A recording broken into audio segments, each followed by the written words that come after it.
This morning, I just want us to look at what you see and perceive concerning you and your business versus what people actually see and perceive concerning you and your brand. That's why I think it's going to be very brief because even though there is a lot to discuss around that area, but we're going to try to make it brief, as little as it can get, and then we can set out for the day. For every person and every business, there is a way you see yourself. Basically, either you know it or not, there is a way you see yourself, and that is what determines how you carry yourself. And carry yourself in the sense of how you dress, even though it has to do with how you dress when you go for occasions and events. But most importantly, on a normal day when nobody seems to be watching, when nothing serious seems to be happening, the way you see yourself. And it all comes from perception also, that how do you perceive yourself? Who do you see yourself as? All of these things come to how you dress, how you move, how you talk when you talk. These are subtle things that happen quite out of our consciousness, and they don't seem to mean much until we begin to look at how all of those things come together to mean everything that we have been doing. So your outlook is as a result of how you see yourself. If you see yourself as kingly, for instance, you are going to talk like one, you are going to dress like one. Okay, let me find an instance. Have you seen somebody beautiful and they don't seem to know that they are beautiful?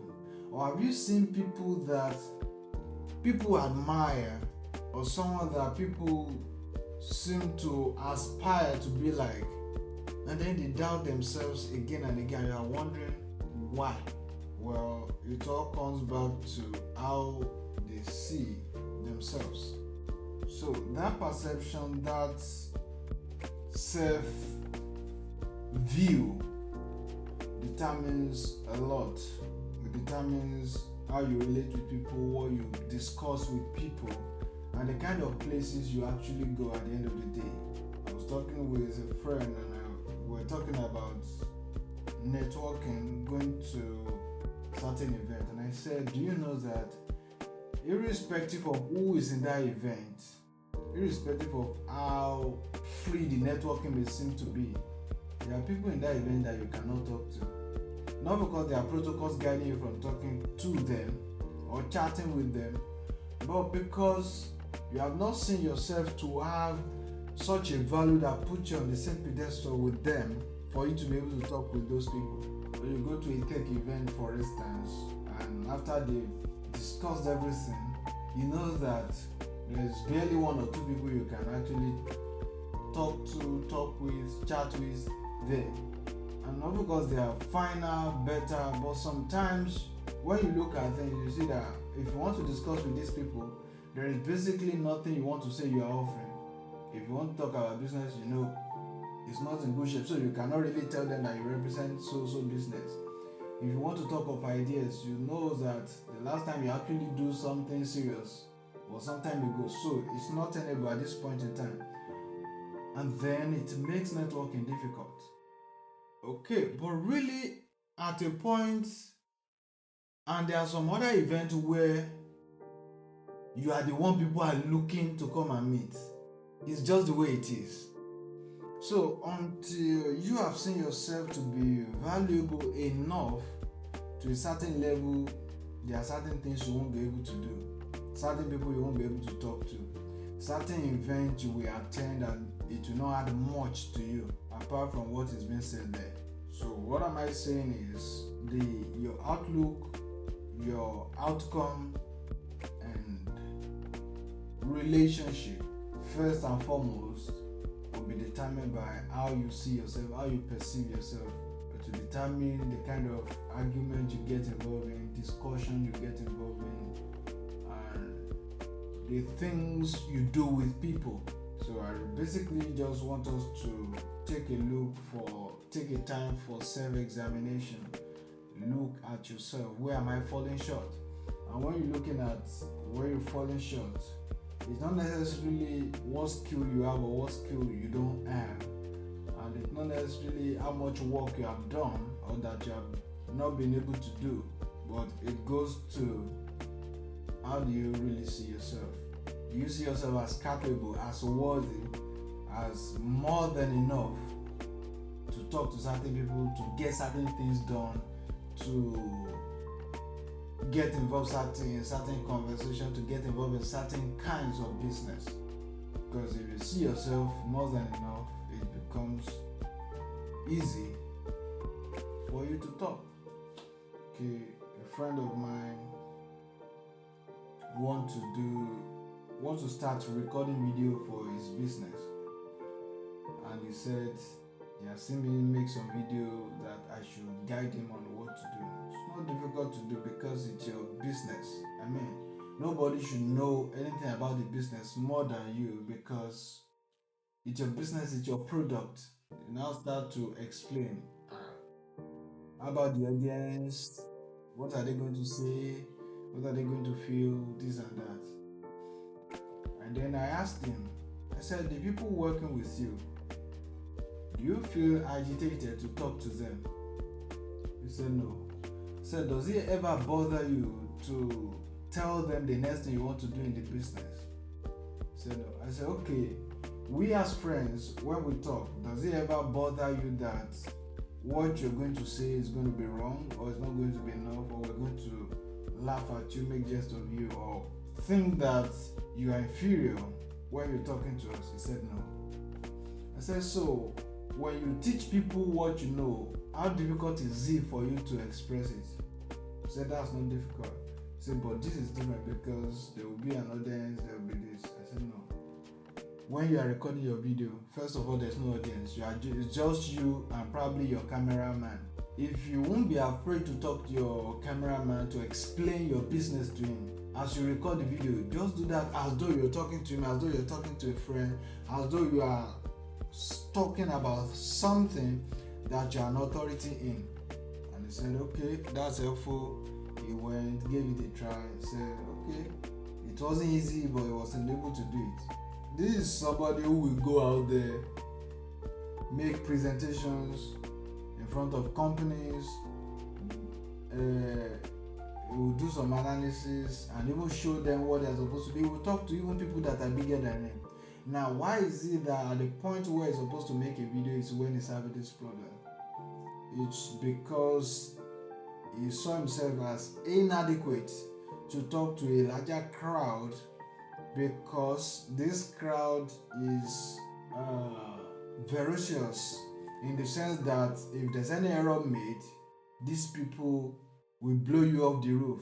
There will be comments, there will be insults, there will be all kinds of language that people are going to use. But that is not actually the main problem.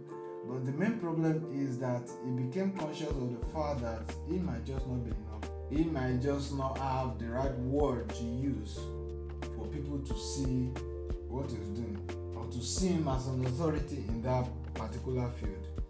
And that's the way it works.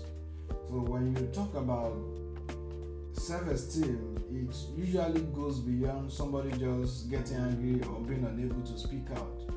It's most of the time about how you have valued yourself, and it comes to a place of, am I worthy, am I enough? And at any point in time you think you're not enough, then you won't be able to do well what you're supposed to do. And that's on one side. On the other side is your general outlook, which is how you dress, how you talk, how you walk. It all comes down to what you think of yourself. And like the Bible said, as a man thinks in himself, so is the man. So you really cannot be better than your thoughts. And that goes into how you present yourself. And when you look at different stuff, it goes into your choice of dress. All of that goes into the things that go on your inside. You determining what you think of yourself.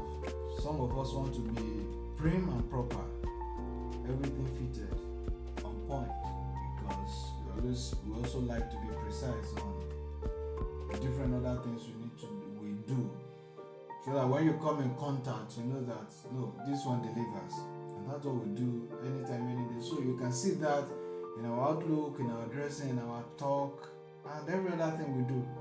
So if you dress anyhow, it's a matter of saying you perceive yourself to be anyhow, just any other person. But if you're not anyhow, if you're not just any other person, then you won't dress anyhow, talk anyhow, or relate just anyhow.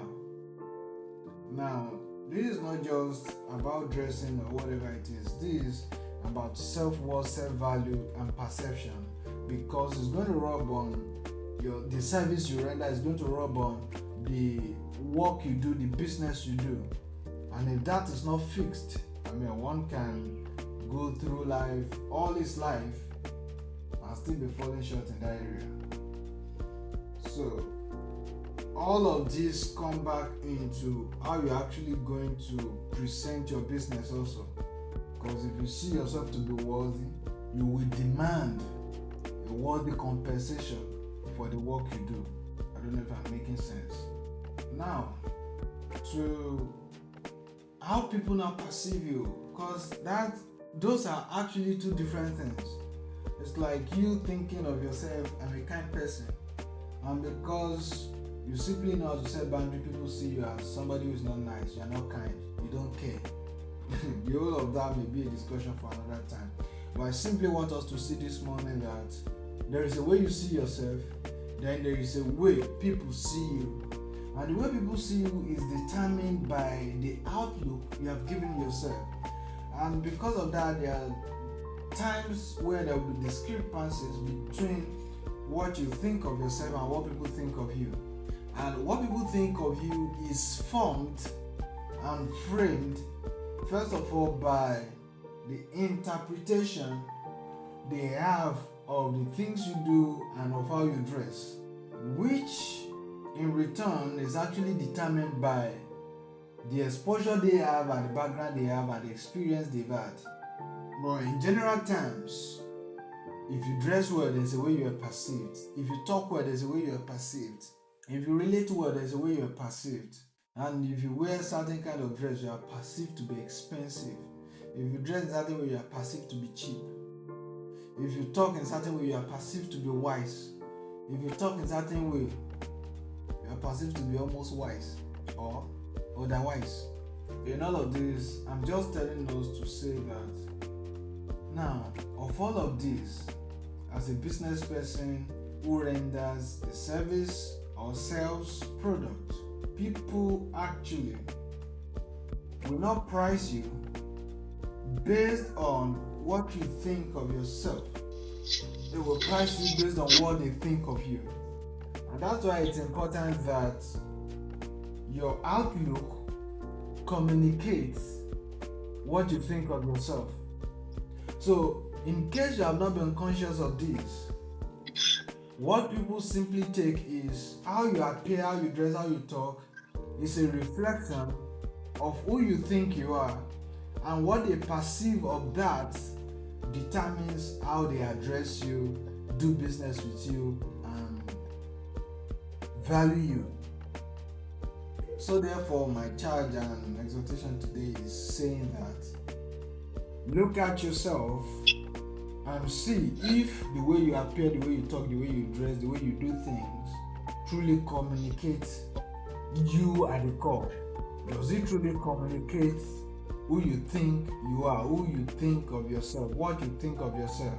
If it does not, then you have to improve or need to make sure that your outlook, appearance, your outward appearance, your outlook start to communicate your inner perception of yourself.